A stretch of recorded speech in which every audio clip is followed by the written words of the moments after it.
ഇക്കഴിഞ്ഞ കാഫ നേഷൻസ് കപ്പിൽ ഇന്ത്യൻ ഫുട്ബോളിനായി മിന്നും പ്രകടനം പുറത്തെടുത്ത താരമാണ് മലപ്പുറം നിലമ്പൂർ സ്വദേശി മുഹമ്മദ് ഉവൈസ്. കോച്ച് ഖാലിദ് ജമീലിന്റെ വിശ്വസ്തനായ പ്രതിരോധ ഭടനാണിപ്പോൾ ഉവൈസ്. ഫുട്ബോളിനെ ഭ്രാന്തമായി പ്രണയിക്കുന്ന പിതാവ് കമാലുദ്ദീന്റെ സ്വപ്നങ്ങൾ കൂടിയാണ് ഉവൈസിലൂടെ ഇന്ന് പൂവണിയുന്നത്.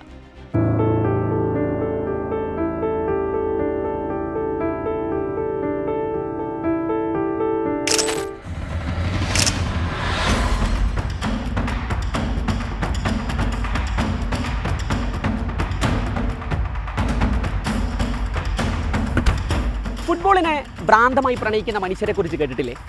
മലപ്പുറം അങ്ങനെ കുറേ മനോഹരമായ ഭ്രാന്തികളുടെ നാടാണ്. തനിക്ക് പൂവണിയിക്കാനകത്ത സ്വപ്നങ്ങളെ തൻ്റെ മക്കളിലൂടെ സാക്ഷാത്കരിക്കുന്ന ഒരു മനുഷ്യനുണ്ട് മലപ്പുറത്ത്. കാഫ നാഷൻസ് കപ്പിൽ ദേശീയ കുപ്പായം അണിഞ്ഞ മലയാളത്തിൻ്റെ അഭിമാന താരം മുഹമ്മദ് ഉവൈസിൻ്റെ പിതാവ് കമാലുദ്ദീൻ. അവൻ്റെ ഓരോ ഡേ ബൈ ഡേ എനിക്ക് ബൈ ഹാർട്ടാണ്, മനപ്പാടാണ്.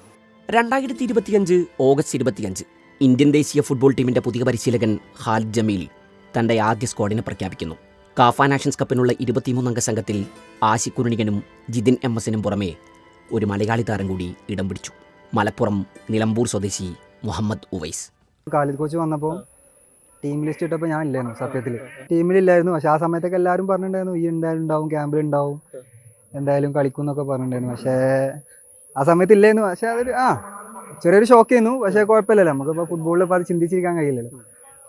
പിന്നെ ആള് 15-ാം തീയതി കഴിഞ്ഞ മാസം 15-ാം തീയതി സ്റ്റാർട്ട് ചെയ്ത ക്യാമ്പ് സ്റ്റാർട്ട് ചെയ്ത് 2 ദിവസം കഴിഞ്ഞപ്പോഴാണ് കോൾ വന്നത് ഡയറക്റ്റ് കോച്ചിൻ്റെ. അതായത് ഇങ്ങനെ ഇതിൻ്റെ പ്ലെയറാണ്, കളിക്കണം പറഞ്ഞാണ്ട് വിളിച്ചു.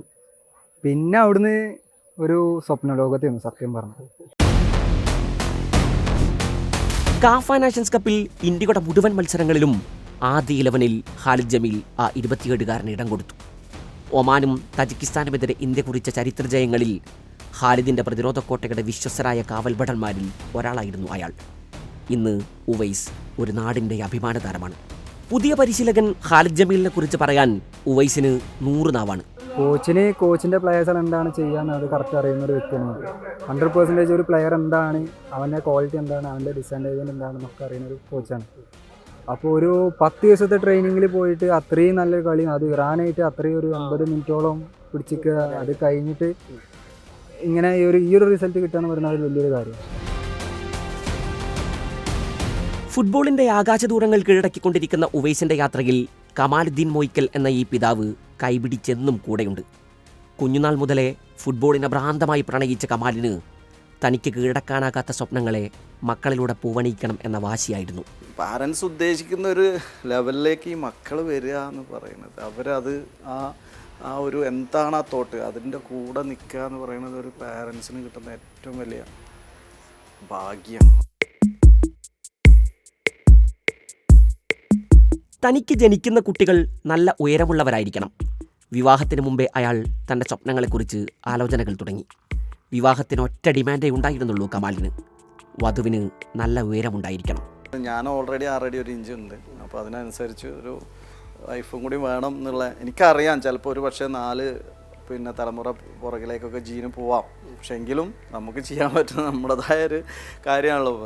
അങ്ങനെ അതെല്ലാം ഒരു എന്താ പറയുക, കോപ്പി ബുക്ക് എഴുതിയ പോലെയാണ് എൻ്റെ ലൈഫിലെല്ലാം സംഭവിച്ചത്. ഒരേ ഒരു പെണ്ണിനെ ഞാൻ കണ്ടിട്ടുള്ളൂ, അത് എൻ്റെ പ്രിയ പത്നി സൽമത്ത്. അങ്ങനെ നിലമ്പൂരുകാരി സൽമത്ത് കമാലിൻ്റെ ജീവിത സഖിയായി. അവർക്ക് പിറന്ന 3 ആൺമക്കളും നല്ല ഉയരമുള്ളവരായിരുന്നു. ഉവൈസും ഉനൈസും ഉമൈസും. രണ്ടാമൻ ഉനൈസ് കർണാടക സൂപ്പർ ഡിവിഷനിൽ കൊടക് FC വേണ്ടി പന്ത് തട്ടുന്നു. ഉവൈസിന്റെ വളർച്ചയിൽ ഉമ്മ സൽമത്ത് നൽകുന്ന പിന്തുണ ചെറുതല്ല. ഉവൈസിന്റെ ഉമ്മ അതാണ് ഇപ്പൊ പേര്, മറ്റേത് കമാലക്കാന്റെ വൈഫ്, ഉവൈസിന്റെ ഉമ്മയാണ്. അടുത്തിടെയാണ് ഉവൈസിന്റെ വിവാഹം കഴിഞ്ഞത്. വധു ഹന ഹാരിസ്. ഹനക്കും പറയാനുണ്ട് ഒരു കഥ. ഫുട്ബോൾ കാണാൻ ഇഷ്ടമായിരുന്നു, പ്രാക്ടീസ് ചെയ്യണ കാണാൻ ഇഷ്ടമാണ്. അങ്ങനെ ഒരു ആസാദ് ഗ്രൗണ്ടിൽ നീന്ന സമയത്ത് വാപ്പച്ചിയും എൻ്റെ അമ്മ ഉണ്ടായിരുന്നു. ഉമ്മാനോട് സലാം പറഞ്ഞ വർത്താനൊക്കെ പറഞ്ഞ് മോളാണല്ലേ എന്ന് ചോദിച്ചു. അന്ന് ഞാൻ അപ്പുറത്ത് നിൽക്കുന്നുണ്ട്, ഉവൈസ് ഗ്രൗണ്ടിലും ഉണ്ട്. ആ മോളാണ്, ആ മോള് നല്ല ഹൈറ്റ് ഉണ്ടല്ലേ എന്ന് പറഞ്ഞപ്പോൾ എൻ്റെ ഫാദറൊക്കെ നല്ല ഹൈറ്റ് ഉണ്ട്. അപ്പോൾ ഉമ്മ പറഞ്ഞ് ആ ഫാദർ ഹൈറ്റ് ഉണ്ട്, അങ്ങനെയാണ് പറഞ്ഞു. അപ്പോൾ ഇൻഷാ അല്ലാഹ് കാണാമെന്ന് പറഞ്ഞു. ഉവൈസ് കേരള ബ്ലാസ്റ്റേഴ്സിനായി പന്ത് തട്ടുമോ? ഞാൻ 1-2 വട്ടം ചോദിച്ചിട്ടുണ്ട് ബ്ലാസ്റ്റേഴ്സിക്ക് സൈൻ ചെയ്തിട്ട്. അതൊരു മീൻസ് നമ്മളെ നാടിൻ്റെ ടീമല്ലേ, അപ്പോൾ അതൊരു പ്രൗഡല്ലേ എന്ന് രീതിക്ക് ചോദിച്ചാൽ അങ്ങനെയല്ലല്ലോ നോക്കുക, വേറെ എല്ലാ കാര്യങ്ങളും ഇല്ലേ, അത് വെച്ചിട്ടല്ലേ എന്ന് എനിക്ക് പറഞ്ഞു തന്നിരുന്നു. ഇന്ത്യൻ ദേശീയ കുപ്പായത്തിൽ പന്ത് തട്ടുന്ന പ്രിയ സുഹൃത്തിനെ കുറിച്ച് കളിക്കൂട്ടുകാരുടെ അനുഭവ സാക്ഷ്യങ്ങൾ ഇങ്ങനെ. ഉവൈസിനെ പറയുകയാണെങ്കിൽ ഒരു 20 വർഷത്തോളമായി നമ്മളിവിടെ കാണുന്നുണ്ട് ഈ ഗ്രൗണ്ടിൽ. ഭയങ്കര ഹാർഡ് വർക്കാണ്. ചന്തക്കുന്നിലെ മയ്യന്താനി ഗ്രൗണ്ടിന് മുന്നിലാണ് കമാലിൻ്റെ വീട്. ആ വീടിൻ്റെ ചുവരുകളിൽ നിറയെ ഫുട്ബോളാണ്. ഇത് പിന്നെ ചെറുതാവുമ്പോൾ ഉവൈസിൻ്റെ വിനേസിൻ്റെ ഒക്കെ ഹൈറ്റ് ഞാനിങ്ങനെ കറക്റ്റ് ഓരോ സമയത്ത് എനിക്കൊരു ഐഡിയ കിട്ടാൻ എത്ര ഹൈറ്റ് വന്നു എന്ന് അറിയാൻ വേണ്ടിയിട്ട് ഞാൻ അന്ന് ഇത് അടുക്കളയിൽ നിന്ന് പിന്നെ അവിടെ തന്നെ ചുമരിൽ എഴുതി വെച്ചതാണ്. ഇത് 2012 ഉവൈസിൻ്റെ ഹൈറ്റ്, ഇത് 2017 ചെറിയ മോൻ്റെ ഹൈറ്റ്, 2019 അങ്ങനെ വരുന്ന ഇവിടെ വരുന്ന സമയത്ത് 19/2/2015 ഉവൈസ് മോനൊന്ന് ഞാൻ എഴുതിയത് ഉവൈസിൻ്റെ ഹൈറ്റാണ്. ഇത്ര ഹൈറ്റ് ഉണ്ടായിരുന്നു അവൻ. അടുത്ത 3 മാസം കൊണ്ട് 15/5/2015 വന്നപ്പോൾ ഇത്രയും ഹൈറ്റ് വന്നു. ഇന്ത്യൻ ഫുട്ബോൾ ടീം വിശ്വവേദിയിൽ പന്ത് തട്ടുന്നത് കാണാൻ എത്ര കാലം കൂടി കാത്തിരിക്കേണ്ടി വരും നമുക്ക്? അത് വലിയൊരു സ്വപ്നമാണ് എന്നറിയാമെങ്കിലും ഒരിക്കലും അത് യാഥാർത്ഥ്യമാകും എന്ന ഉറച്ച ബോധ്യമുണ്ട് ഇന്ത്യയിലെ ഫുട്ബോൾ ആരാധകർക്ക്. അന്ന് കമാലുദ്ദീനെ പോലെ ഫുട്ബോളിനെ ഭ്രാന്തമായി പ്രണയിക്കുന്ന മനുഷ്യരുടെ സ്വപ്നം കൂടി പൂവണിയും.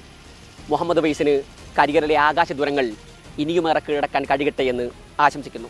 വീഡിയോ ജേർണലിസ്റ്റുകളായ ഫെബിനും ജോസ്മോനുമൊപ്പം റിപ്പോർട്ടർ ഹാരിസൻ മാറ, ഇൻ റിപ്പോർട്ടർ.